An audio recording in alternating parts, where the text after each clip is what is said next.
Dzina la Tati ndi la Mwana ndi la Mzimu Woyera. Amen.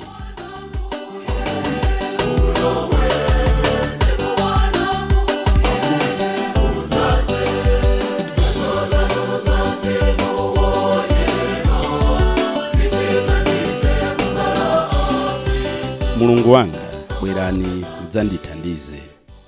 Ambuye musachedwe kudzandithangata.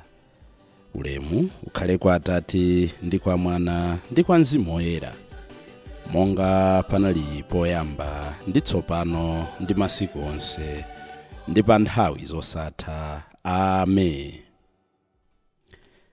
Lero lachinayi pa 25 Meyi chaka cha 2023 ndi tsiku la namba 7 la novena yathu ya kukonzekera kutsika kwa Mzimu Woyera, kudza kwa Mzimu Woyera. Ndipo lero tikufuna tilole kuti Mzimu Woyera azigwira ntchito mwa ife. Dzulo timaona kuti Mzimu Woyera azikhala nafe, koma akakhala nafe, nafenso tikhale docile, tivomereze kuti tsopano azitsogolera moyo wathu, azigwira ntchito mwa ife. The Spirit at work within us. Ndipo mawu amene tiwasinkhe otithandizira achokera pa kalata ya Paulo yolembera a Efeso mutu wa 3 ndime ya 14 kulekeza 21. Nthawi zonse tizimulola Mzimu Woyera amene amatilangiza, koma chifukwa cha tchimo, kunyada ndi kudziyenereza timalepheretsa kuti ntchito zake zionekere poyera. Tikupemphana Ambuye pa tsiku la lero mutithandize kuti moyo wathu uzibereka zipatso ndi kumaonetsa kuti tikulolera kutsogozedwa ndi Mzimu Woyera. Pemphero la kudzipereka kwa Mzimu Woyera. Ine ndagwada mopempha ndi modzichepetsa, kudzipereka ndense, mzimu ndi thupi kwa inu pamaso pa oyera onse akumwamba ngati mboni zanga. Kulemekeza inu kwathunthu, Mzimu wa Mulungu wamoyo.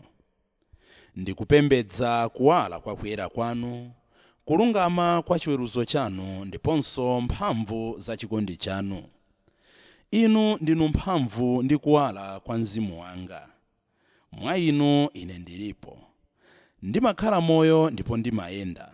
Ndikufuna kuti ndisakukhumudwitseni kapena kukukwiyitsani chifukwa cha kusasamala zaulere zanu.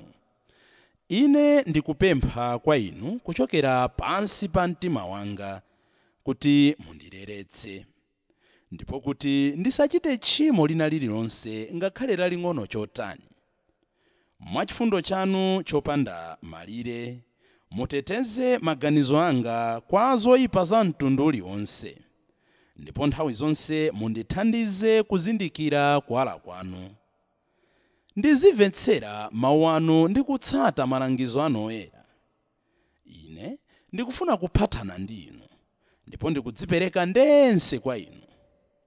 Ndikupemphani mwa chifundo chanu kuti mundiyang'ane ndi kundilondola mkufoka kwanga. Pano pamene ndili kugwira mapazi a Yesu Khristu oboledwa ndi misomali, ndikuyang'ananso ndi chikhulupiriro chonse mabala awo asanu aja ndi magazi awo amtengo wapatali. Ndipo pamene ndili kupembedza bala la mtima wawo woyera, ndikupempha molamba kwa inu Mulungu Mzimu Woyera, othandiza anthu ofoka ndi olema, kuti mundisunge ndi chaulere chanu, kuti ndiope ndi kuthawa tchimo. Ndipatseni chaulere, o inu Mulungu Mzimu Woyera, Mzimu wa Mulungu Atate ndi wa Mulungu Mwana, kuti ndizinena kwa inu nthawi zonse ndi pamalo ponse kuti, yankhulani Ambuye, popeza mtumiki wanu ndili kumva. Amen. Idzani mzimu orenga, mulowe mitima yathu.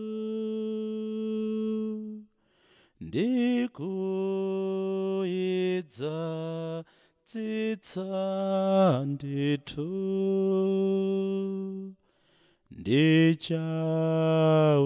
ndichaulere chakumwamba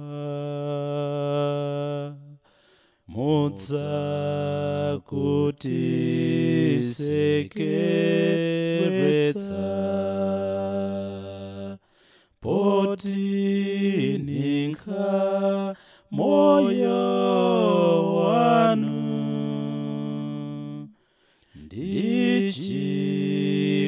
ndichikondi chachikulu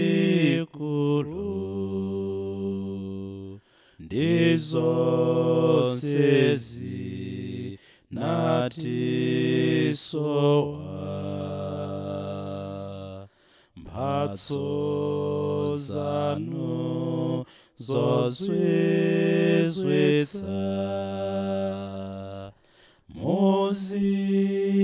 muziyike mtima mwathu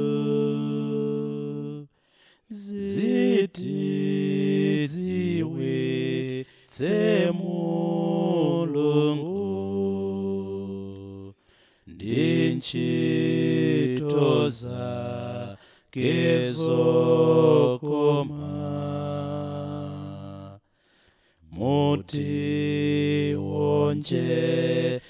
mutionjezere nzeru ndi chikondi mtima mwathu ndiponso ndi mphamvu zanu mulimbitse thupi lathu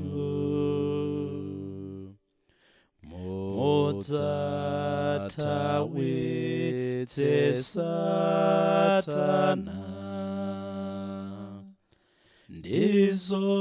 ndizoyipa zake zonse kuti tipeze mtendere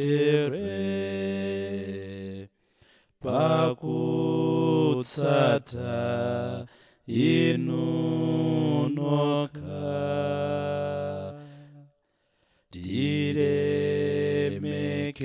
tilemekeze Atate ndi Mwanawo ukamanda ndi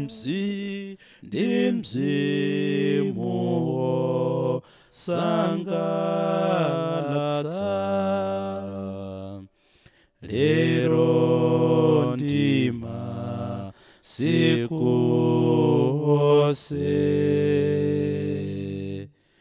lero ndi masiku onse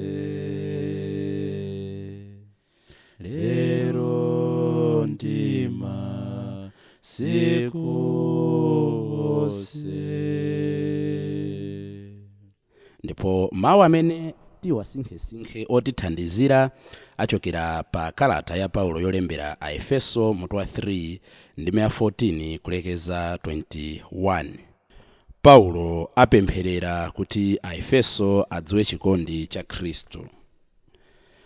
N'chifukwa chake tsopano ndi kugwadira Atate amene banja lililonse kumwamba ndi dziko lapansi limatchulidwa ndi dzina lawo.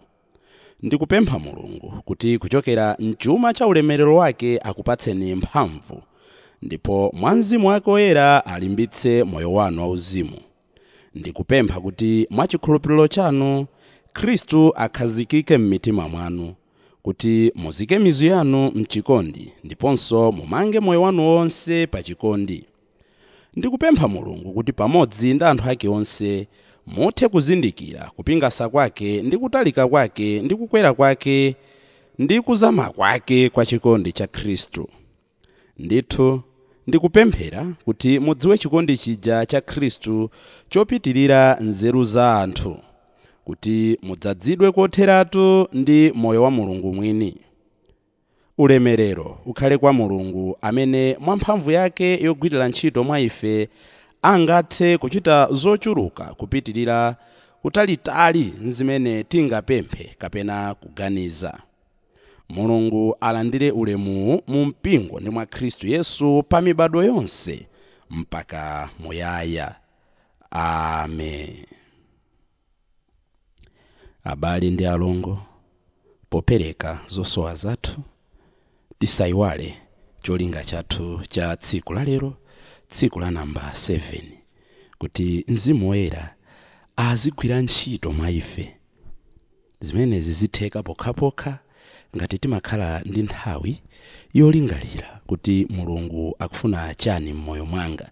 Kodi zimene ndachita tsiku la lero ndikhulupirira kuti Mulungu akuyankhulamo. Tizikhala ndi nthawi yomvetsera ndi nthawi yosinkhasinkha. Paulotu Mzimu Woyera adamuletsapo kuti asapite dera limene iye amafuna koma awolokere tsidya lina. Amachita izi chifukwa amamvetsera Mzimu Woyera. Tiyeni tilole kuti tizitsogozedwa ndi Mzimu Woyera.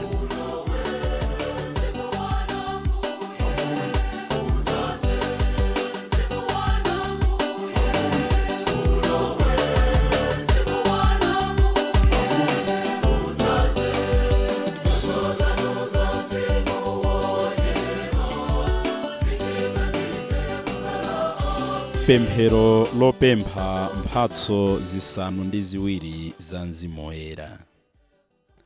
O Ambuye Yesu, amene munalonjeza apostoli ndi ophunzira anu mphatso ya Mulungu Mzimu Woyera musanakwere kumwamba, chonde tumizani Mzimu wanu Woyerawo mwa ine lero kuti ayeretse mkati mwangamu, akometse ntchito ya chaulere ndi chikondi chanu mwa ine. Mundipatse mzimu wopatsa nzeru kapena luntha kuti ndinyoze za dziko lino lapansi ndi kukhumbira zinthu zakumwamba. Mundipatse mzimu womvetsera kuti uziwalitsa nzeru zanga ndi kuwala kwa mawu anu oyera. Mundipatse mzimu wa malangizo kuti ndizitha kusankha kukonda Mulungu ndi kukhumbira kulowa kumwamba. Mundipatse mzimu wa kudziwa kuti ndidziwe Mulungu koposa, ndidziwe ine mwini ndi kudziwa zoona zakumwamba. Mzimu woyeretsa kuti ndiziona phindu lake la kutumikira Mulungu. Ndipatse mzimu oopa Mulungu kuti ndidzadzidwe ndi mantha kusunga chikondi cha Mulungu ndi kusamukwiyitsa. Ambuye, mundidinde ndi chizindikiro chakukhala ophunzira wanu, ndipo mkati mwangamu munditakase ndi mphamvu za Mzimu Woyera. Amen.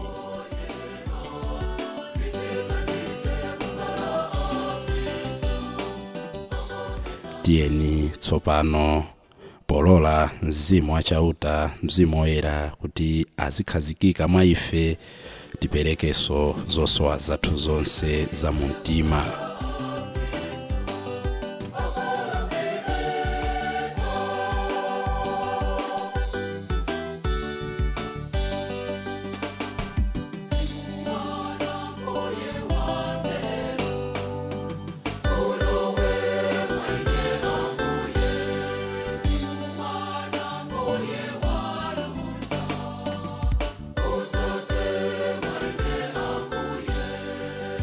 Atate athu muli mmwamba, dzina lanu liyeretsedwe, ufumu wanu udze, kufuna kwanu kuchitidwe monga kumwamba choncho pansi pano.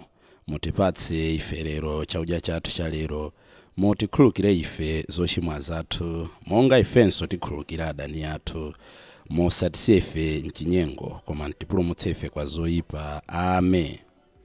Tikoneni Maria, wa chaulere chodzaza, Ambuye ali nanu.